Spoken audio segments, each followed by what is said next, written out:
Supreme court का फैसला 20 तारीख को ये आया और कहा कि नहीं होगी, धड़ाधड़ हो रही है, नए खनन पट्टे दिए जा रहे हैं, माइनिंग का कहीं कोई असर नहीं हो रहा।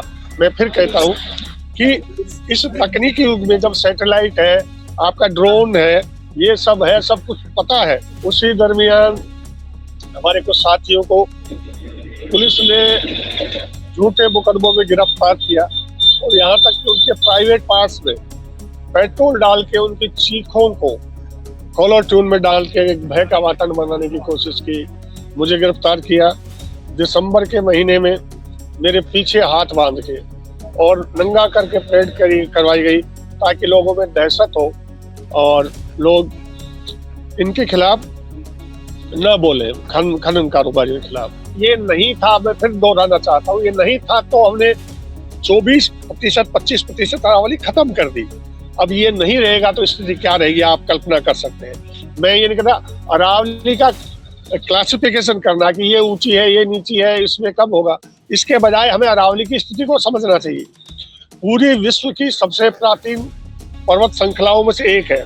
गुजरात से लेके लगभग 700 किलोमीटर में ये लोगों के आजीविका का एक प्रमुख स्रोत है। ये कहानी अरावली के एक सिपाही की है जिसने अरावली को बचाने के लिए अपनी ज़िंदगी के 30 साल झोंक दिए। अरावली पर्वत श्रृंखला पर सुप्रीम कोर्ट के नए फैसले के बाद देश भर में प्रोटेस्ट देखने को मिला।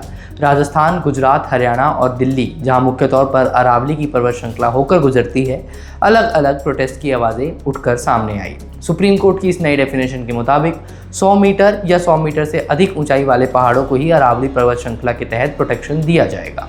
लोगों ने इसका खूब विरोध किया। अरावली के अरबों साल पुराने इतिहास में अरावली को बचाने के लिए बहुत से लोगों ने अपनी आहुतियाँ दी हैं। अरावली हमारे देश के उत्तरी हिस्से में क्लाइमेट के कंडीशंस को बैलेंस करने में एक अहम रोल निभाती है। आज बात करेंगे राजस्थान के नीम का थाना में रहने वाले कैलाश मीणा जी की। कैलाश मीणा, जिन्होंने पिछले 30 साल से अरावली में हो रहे अवैध खनन यानी इलीगल माइनिंग के खिलाफ आवाज़ उठाई है, और ना सिर्फ आवाज़ उठाई है, इस आवाज़ उठाने के बदले में उन्होंने सिस्टम की मार भी झेली है। सत्ता जब भ्रष्ट हाथों में पड़ती है तो किस तरीके से नेचर को बचाने के लिए ही कैलाश मीणा जैसे लोगों को सलाखों के पीछे रहना पड़ता है, प्रताड़ित होना पड़ता है, ये कहानी उस बारे में है। मेरे चचेरे भाई शंभू था, उसकी इससे डस्ट वगैरह से इससे परेशान होकर उसको बीमारी हुई, उसमें डायग्नोस नहीं हो पाया, लेकिन टीबी बताया और उसकी डेथ हो गई। तो उस समय बड़ा आहत था और 2010 आते ही तो एकदम से हम पे दिक्कतों का पहाड़, जैसे ही वो फैसला हमारे पक्ष में आया, क्योंकि 2005 के बाद जो खनन गतिविधियां थी जो हमारे इलाके में कोटपुतली, नीमका थाना, खेतली, इधर जबरदस्त बढ़ गई थी।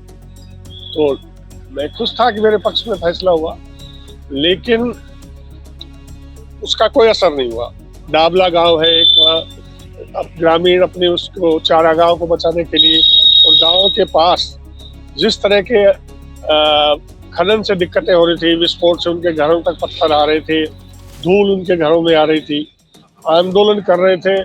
और आंदोलन भी दलित महिलाएं और सभी दलित महिला भी, नरेगा में जाने वाली मजदूर महिलाएं थी, उनके संघर्ष का।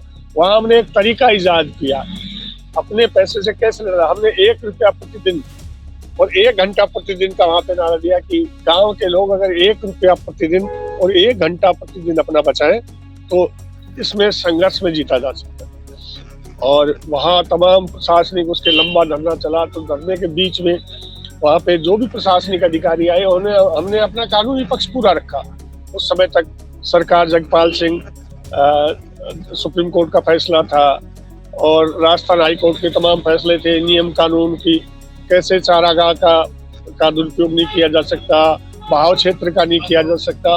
इन सब चीजों के बाद वहाँ की पुलिस ने एकदम से लाठीचार्ज किया और इतना जबरदस्त लाठीचार्ज किया तो गांव के बुजुर्ग थे, जो रिटायर्ड सेना के जवान थे, महिलाएं थी, उन पे लाठीचार्ज करके उनको जेल भेज दिया।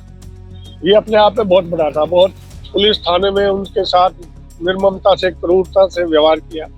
और नीमका थाने के कुछ जागरूक लोग इस दाबला आंदोलन में हमारे साथ, सबसे बड़ी बात ये थी कि जो कारगिल में टोलरिंग हिल पे जो पुनः कब्जा करने के लिए जयराम सिंह थे, जिनको वीर चक्र दिया था सेना ने, वो उसी गांव के थे। वो गांव में छुट्टी आए हुए थे, तो वो गांव के आंदोलन के साथ हुए और गांव की दिक्कतों को समझ गए। उन्हें गांव में देश की सीमा बचाने के लिए उनको वीर चक्र से नवाजा गया था और गांव की समस्याओं में साथ खड़ा होने के लिए, इस अरावली को बचाने के लिए, इस गांव के चारागाह को बचाने के लिए उन्हें अपराधी करार दिया गया।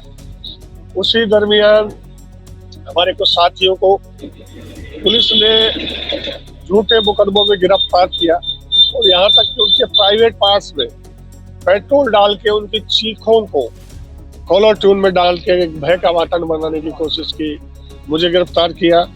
दिसंबर के महीने में मेरे पीछे हाथ बांध के और नंगा करके परेड करवाई गई ताकि लोगों में दहशत हो और लोग इनके खिलाफ न बोले, खनन कारोबारियों के खिलाफ। इस सदमे में उस समय यहाँ के विधायक थे, वो इलीगल माइनिंग के अगुवा थे, उनके इशारे पर प्रशासन नाच रहा था और उस धड़ाधड़ मुकदमे राजकार्य, उन्होंने एक मुकदमा दर्ज करवाया कि मेरी फैक्ट्री में घुसकर मेरे मुनीम को मारा। एक मुकदमा दर्ज करवाया कि जो चारागाह जमीन थी उसमें हमने खनन कारोबारियों और पुलिस प्रशासन पे हमला किया। सब झूठे मुकदमे, इस तरह के अनेक। एक मुकदमा दर्ज करवाया जब मैं सरकारी मीटिंग में था कि मैं एक महिला पुलिस कांस्टेबल है, उसकी चाची के घर में घुसा और उसके बाल पकड़ के बाहर खींचे, जबकि उस समय में सरकारी मीटिंग में था।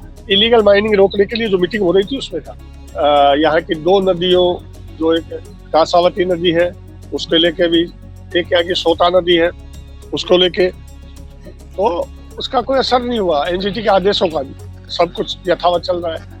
अभी जब सुप्रीम कोर्ट का आदेश ही आया तो हम लोग बड़े, जब इन सब स्थितियों के पहले ये था, आपका पूरा प्रशासनिक ढांचा था, आपकी पूरी कानूनी जो वो स्थिति थी, राजनीतिक स्थिति थी, आपकी तकनीकी थी, जिसमें सैटेलाइट से लेके तमाम चीजें हैं कि आप देख सकते हो कि इलीगल क्या हो रहा है, इलीगल क्या हो रहा है। अरावली की स्थिति थी कि पूरे उत्तर भारत को गर्म हवाओं से ये अरावली बचा सकती है। यहाँ का पानी का रिचार्ज सबसे ज्यादा अरावली की वजह से हो रहा है। उसके बावजूद इतनी भयावह हालत थी और हमने 130 किलोमीटर की लगभग अरावली खत्म कर दी।